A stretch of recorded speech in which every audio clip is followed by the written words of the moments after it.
The epitome of mobility. Ladies and gentlemen, Talonflame here in Pokemon Unite. Welcome. It is October 8th. Actually, that's just when we're recording this. It may not upload on October 8th, but we'll just say that for the knowledge. Looks like at least 4 of these members on the team for Talonflame right now, Purple Squad that's going to be, do have this RP tag right here on their names. So we can obviously assume, hopefully they're communicating on a call or something, or at least know how each other plays. After we hear that ready start, we're going to see, of course, the Fletchling. It will go jungle, so that is going to be confirmation. That's probably the best for it, of course. They do have a Cinderace player on their team, so you might see that going jungle, we mean. Of course, it looks like Scorbunny is going to share that bottom lane with Squirtle, and up top we do have Lucario over there being assisted by the Gossifleur right now. Spectator mode doesn't allow us to see the items. Let's just kind of get that out of the way, of course. Some good held items, though, for when you're playing Talonflame, at least to my knowledge, are actually could be varied. We may have to interrupt this thought if we see something major happen right here, as Tyrant, the orange Talonflame player, is now going to go down in that little mini skirmish on the top lane. But like we were saying, if you feel like you need more damage or you need to stay in the fights longer, whatever your kind of feelings may be, could orient to the direction that you go in with the items for Talonflame. Depending on that, you might run Assault Vest, Attack Weight, Focus Band, Scope Lens, Muscle Band. Razor Claw would actually be a good one. I'd say Talonflame a nice candidate for that, especially if you need to deal more damage, but also being at that melee distance when you're attacking, the basic attack of a Talonflame with Razor Claw would slow your opponents down for a short while, and overall a Buddy Barrier isn't going to be too bad if you need more HP, but also of course the shield upon using your Unite move always helps. We said it at the start though, Talonflame is all about mobility. Something great is you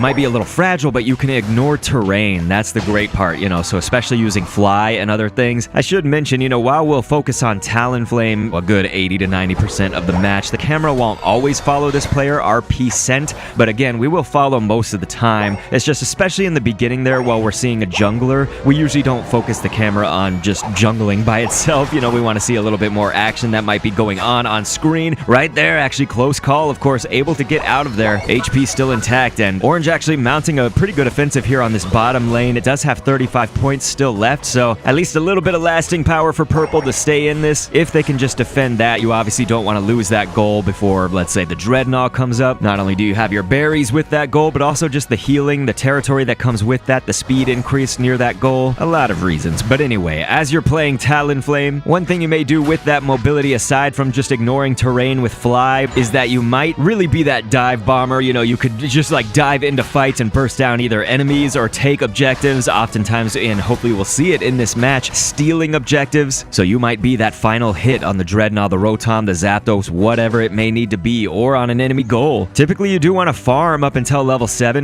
Right now we see level 8 right here for RP Scent. I would say largely prepared for whatever it needs to do. You get your new moves at level 5 as well as level 7. And I think we did confirm Fly earlier. Usually going to run that probably with a Flame charge, so I think we'll see hopefully in a second, as we now see both teams pretty much fully rotated for this Dreadnought, which is, there we go, that's exactly what we mentioned before. Left side team will take that because of Talonflame swooping in with that Fly, so very nice. Able to take the Dreadnought. See a little bit of trouble from Orange's Talonflame, but to no avail. Look at this. The Fly bombardment is coming down now. Ladies and gentlemen, a kill streak of 3 for our Talonflame player here, and gonna drop in that XL, the 40. On the goal, we're gonna see Eldegoss throw down a Leaf Tornado that can boost everybody up a little bit as they all head towards that top lane. Once again, you can see Talonflame just moving on up ahead of everybody else. With that mobility comes that increased speed in general, so it's sometimes easy to dodge moves or easy to just bait your opponents and then make something happen. Look at how fast they get this Rotom right here, so very good for RP, this Purple Squad right now. Going to hopefully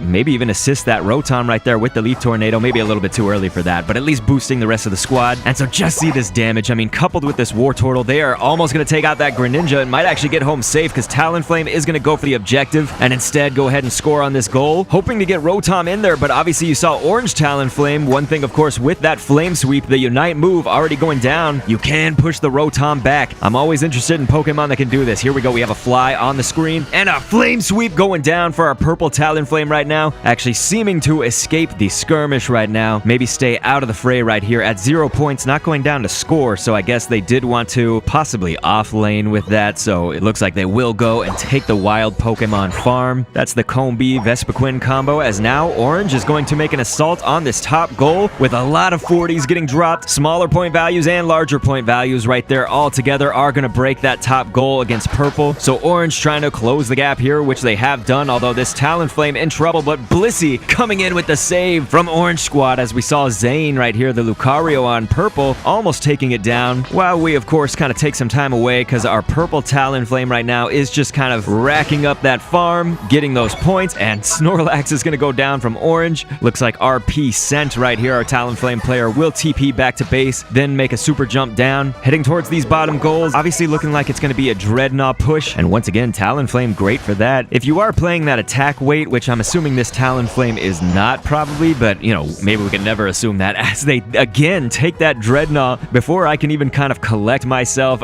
Listen, I'm here doing, I'm a one-man army right now. I'm trying to commentate this for you, see all the action, and I'm just controlling with the switch here. You know, when we want to move to another player, we have to go all the way with L or R and scroll through everybody, so I try not to do it as much as possible. Here, though, you are going to see orange might punish that. They're going to break that bottom goal, and it's not a huge punishment, probably because it looks like purple is pretty much uncontested right now to take this Rotom, so they will also get that Rotom. So not only having the Dreadnought, not only having the Rotom, but also large point values, especially with our Talonflame player, getting the literal jump on the other Talonflame player there with Fly, coming down, crashing hard on their heads. Boom! KO streak of 2 right now. We got 50 points, so it looks like they are going to be able to, at least they're hoping to drop in the massive points. No, they are going to get taken down by the orange Greninja player. That was very much a time you don't want to be KO'd. I mean, if there was any time, right? But especially then, you know, and so orange doing a very good job at turning things upside down. It looked like purple was going to make that team sweep, hit that top goal with the Rotom, and even Cinderace now going to be taken out by orange Talonflame at this point. So good on you, orange squad. That is kind of what you needed to do, and they are going to stop this Rotom. It looks like Snorlax kind of pushing it off to the side. Talonflame now on orange, going to be able to destroy it. But like we were saying earlier, I mean, if that Talonflame was kind of maybe dropping in, let's say, little point deposits of 1 through 10, and pretty often, you know, you might assume they would have an attack weight with that. And so it looks like RP Scent will once again go back to farming. It can take all these wilds down pretty quickly, so that certainly could come to your advantage. As a Talonflame player, you can get all of these points back. You saw, of course, it had the 50, lost a lot of that, and right here, now we can kind of focus on it. RP Scent able to fly over all that terrain. Get yourself right back into this fight early. Venusaur from orange with the petals right now. Maybe Talonflame, Cinderace right here. Gonna try to stop orange from getting those Combi, the Vespiquen, and then drop into this fight, and it looks like we're gonna see another Flame Sweep. Wait, what? Okay, let's instant replay that for sure. So the Flame Sweep was going down, and it looks like right upon landing, not only did Snorlax have the Unite move, but Venusaur had those petals, and it does seem that the Petal Dance is what KO'd our purple Talonflame right upon landing, which was just awful for not only purple squad, but individually our Talonflame player in total who wanted to make a big move. It could have helped a lot to zone out the opponents. So, you know, Fly could be used to engage or disengage, but it looked like, of course, our Talonflame player that we're spectating and focusing on today flew in there, really tried to engage just a whole bunch of oranges, and took so much damage that by the time they did that Flame Sweep, unfortunately landing and losing its life right upon touching the ground. Well, let's say not literally. Talonflame kind of never on the ground, right? So once again, it looks like our Talonflame player will just kind of hang out in that jungle area, maybe farm up. You don't necessarily want to do this if it's going to cost your team, let's say, the Zapdos, and like we said, a Talonflame could be a good Zapdos stealer, but once again, it's all about what the team needs and what your individual match needs, and so that's the kind of like risk-reward benefit that you might play out right here. Not sure what they did right there, kind of missing on that fly. Orange Talonflame trying to make mincemeat, of course, of our Cinderace, but also maybe a nice salad of our Eldegoss, but it is going to back out of there to be with the allies, and Orange Talonflame then can get the KO on Cinder, because having that backup, I mean, that Snorlax did a very good block so nobody could get through on the choke we're talking about, but of course being backed up by Greninja and more, and so Zane going to be throwing down as a Lucario that Aura Cannon. I was thinking they were going to use that to escape. Might have been the better option, because look at this being swarmed by many orange players right here, way outnumbered. So purple, this is tough. I mean, we're in the final stretch. Obviously all point values doubled, but it could come down to the Zapdos or just one individual goal. This is a situation where you don't need Zapdos to win. Unless you see another team get it, then you really got to scramble. So once again, when it's this close like that, if they get the Zapdos, you know, cool, whichever team gets it is probably going to be the winners, because it's so close right now. If you just get like one goal as a team, there it is, left side team. Purple squad will get that Zapdos objective right now, thanks to Talonflame dropping in on that. Certainly there were some other purples in the area, but Talon really just came in with the steal, and what a goal. That's right, 100 points right there because of the double point values in this final stretch. Orange is just gonna try. We see Blissey right there with a 48. No, going to get interrupted by our Talonflame, who did TP back immediately and then used the jump pad to get on down here and fully put a stop to this Blissey scoring, at least for now. Blissey and Snorlax trying to just do whatever they can, and Talon gonna punish that Bliss, who's trying to get those scores in, but no, is going to fall. So right here, ladies and gentlemen, what were we saying? It was that premise that Zapdos certainly could change it, or since there was only about a minute left or less when that Zapdos really became a thing, as in both squads really kind of positioning themselves well for it, you could see maybe somebody backdoor or something, and then the Zapdos would definitely be necessary. It's okay to try to score right there at the end, although our Talonflame had 50, so when you only have that 3-2-1, you're likely not going to make it, but why not? If you're not really needed anywhere else on the map, you can try to make your way to that goal and see if you can score in the last second. Wasn't required though, of course, because our purple team did win 442-203. If you have annotations on, why not click an end screen to see another video? We got the full playlist for these focused spectator match commentaries, and so I'll catch you on the next vid, and thanks for viewing.